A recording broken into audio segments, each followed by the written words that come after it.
dawn of the Republic.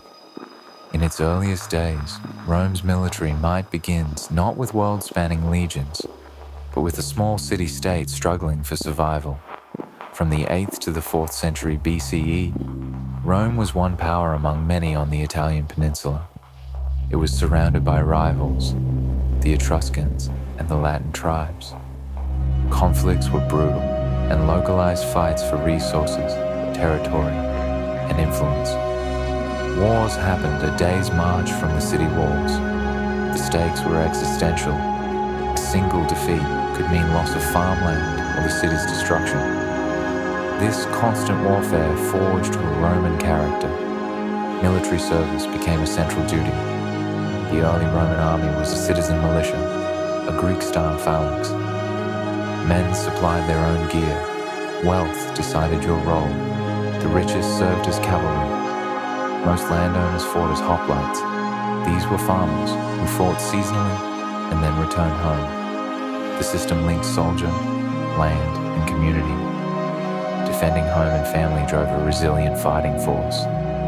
The Gallic Sack of Rome in 390 BCE was pivotal. A band of Gauls defeated Romans at the Battle of the Allia. They occupied and burned parts of the city. Rome paid a ransom. The humiliation was immense. The disaster hardened Rome, rebuilt walls and new fortifications. Reforms made the army more flexible and effective. Rome began absorbing neighbors and building alliances and citizenship. Some conquered peoples got full Roman citizenship. Others received partial rights. Most became allies who provided soldiers. This policy created a manpower reservoir rivals could not match. By the 4th century, BCE Rome dominated central Italy and looked outward. That is how the foundations were laid. Having established its dominance in Latium, Rome's ambition brought it into direct conflict with the Samnites. The Samnites were a tough, warlike confederation inhabiting the mountainous Apennines to the south. The three Samnite Wars fought 343 to 290 BCE, a long, grueling struggle that reshaped the Roman army and cemented control over the Italian heartland.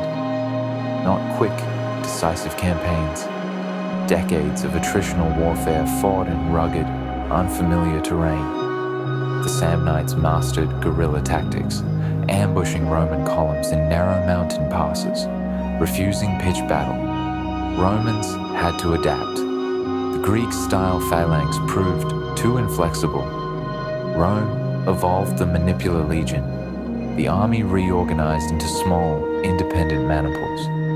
They could maneuver, respond, and exploit gaps. This flexibility became a hallmark. Soldiers re-equipped with the pilum. Soldiers re-equipped with the scutum. These reforms created the legion that would conquer the Mediterranean. The most infamous defeat, Caudine Forks, 321 BCE. Romans tricked into a narrow gorge, surrounded without a fight. Facing annihilation, commanders surrendered. Samnites inflicted ritual humiliation. Every soldier passed under the yoke. The disgrace stung Rome, but Rome redoubled its efforts. The Senate repudiated the treaty and renewed the war.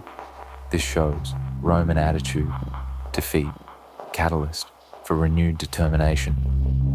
After decades, Rome's superior organization, immense manpower reserves, strategic colonization, Romans established colonies in conquered territories, built fortified towns, constructed roads.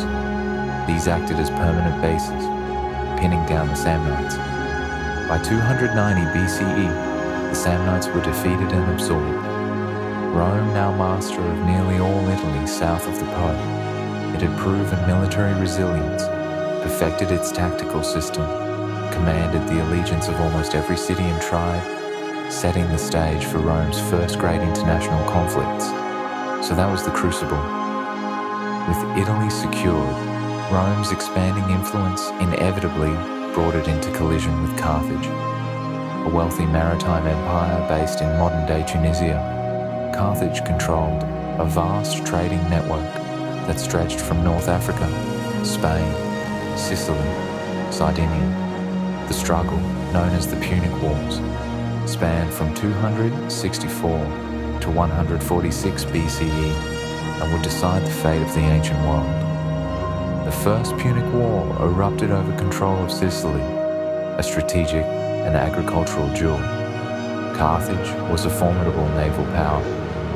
Rome was a land power with virtually no navy. Undeterred, the Romans showed tenacity. They captured a shipwrecked Carthaginian warship, reverse-engineered it, and built a massive fleet. Lacking naval experience, they invented the corvus, the crow, a large boarding bridge with a heavy spike.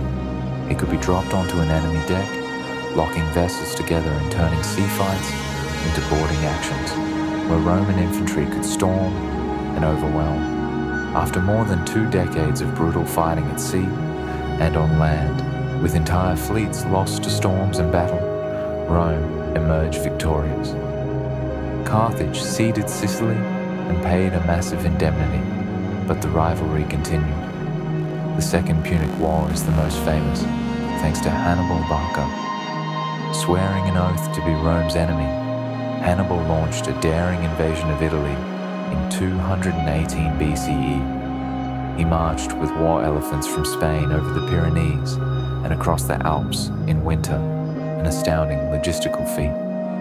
He descended into Italy and inflicted catastrophic defeats on Rome at Trebia, Lake Trasimene, and Cannae. Cannae, 216 BCE, was a masterful tactical victory where Hannibal's smaller force encircled and annihilated a much larger Roman army. Rome did not surrender. It drew on allied manpower and raised new armies, adopting harassment and attrition while avoiding pitched battle with Hannibal. Publius Cornelius Scipio then took the war to Carthage's holdings in Spain, conquered Spain, and cut Hannibal's supply lines. Scipio invaded North Africa, forcing Carthage to recall Hannibal. The decisive clash came at Zama, 202 BCE, where Scipio's legions, having learned from Hannibal, decisively defeated Carthage. Carthage lost its empire and military, becoming subordinate to Rome. The long, bloody contest was over. Rome was the victor. Well, that changed everything.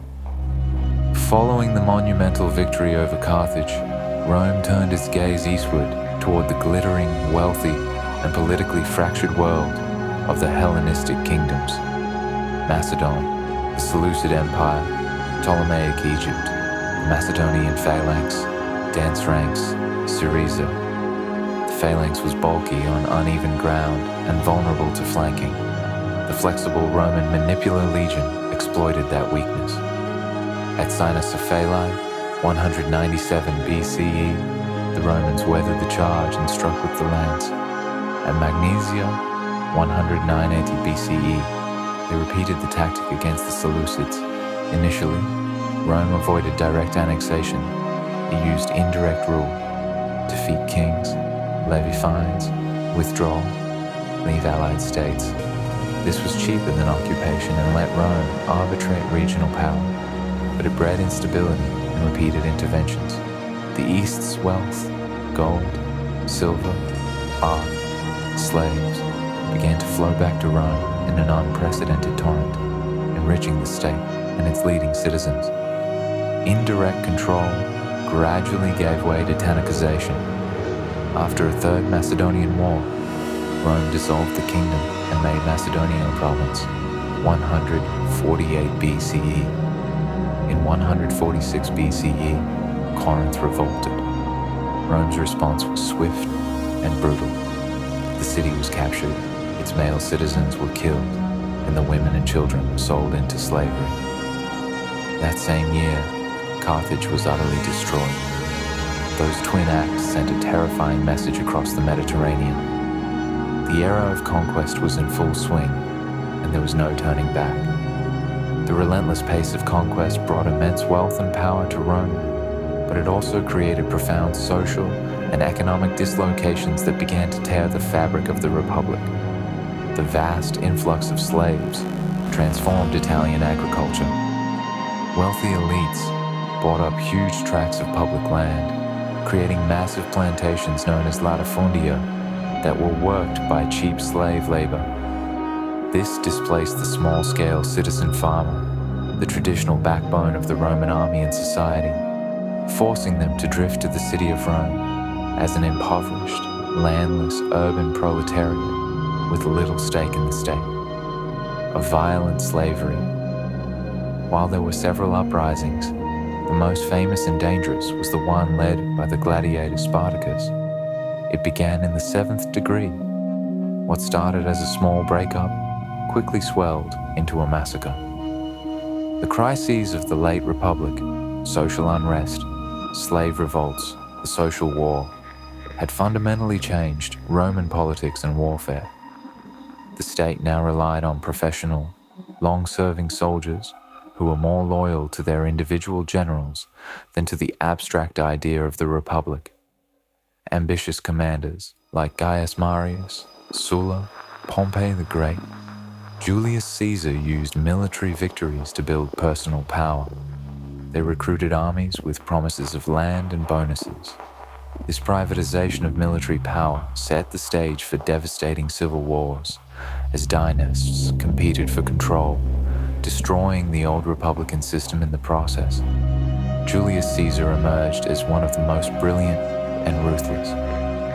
From 58 to 50 BCE, he led a masterful campaign in Gaul, bringing vast territory under Roman rule. He chronicled his deeds in the commentaries on the Gallic War, boosting his popularity. His Gallic victories gave him a battle-hardened, fanatically loyal army and enormous personal wealth. The Senate, led by Pompey, ordered him to disband and return. Caesar knew obedience meant ruin. In January of 49 BCE, he made a fateful decision. Leading one legion, he crossed the Rubicon River, the small stream that marked the legal boundary. Crossing the Rubicon became a proverb for a point of no return. The civil war that followed engulfed the Roman world. Spain, Greece, Egypt. In swift campaigns, Caesar defeated Pompey and the Senate's forces, culminating at Pharsalus in 48 BCE. Pompey fled to Egypt, was assassinated. With his rivals gone, Caesar returned as undisputed master. He was made dictator, first for 10 years and then for life, and he initiated a wide-ranging program of reforms. But his personal power and monarchical style offended the aristocracy. A group of senators, the liberators, feared he aimed to be king. On the Ides of March 15th, 44 BCE, they assassinated him in the Senate. Their deed did not restore the Republic. Instead, Rome plunged into 30 or more years of civil war, until Caesar's heir Octavian defeated all rivals and became Augustus, Rome's first emperor. With the rise of Augustus and the end of the civil wars, the Roman Empire entered the Pax Romana. This was not, however, an era without war, expansion, and defense of the empire's vast frontiers. The primary goal: secure defensible borders along rivers and deserts. The legions became a permanent standing army in fortresses.